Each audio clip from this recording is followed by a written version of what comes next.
Hello guys! Kaka-content ko. Tingnan mo naman yung pizza ko tsaka yung barbecue ko.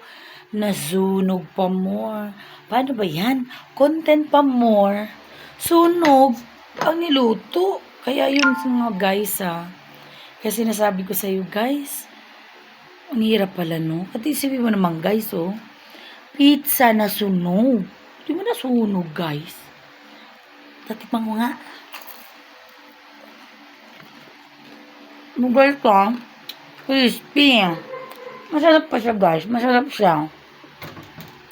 Ano lang, sunog.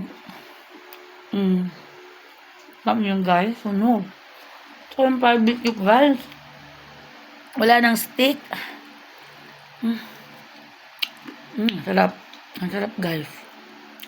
Actually, ang sarap. Ang pizza ko. Inom tayo ng cranberry juice. Pero grabe Ina mo yung salami. Crispy na tuloy. At saka, Munog. And then, barbecue na wala ng stick.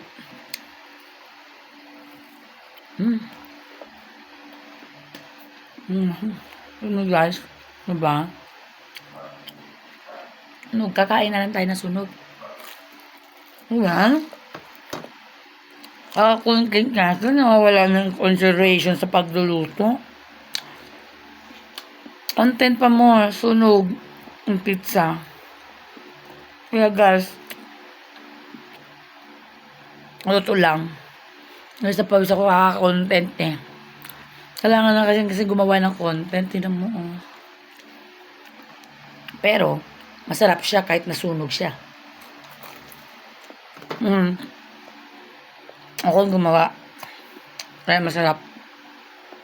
Pero, yung isa, hindi siya sunog. Dapat ganito.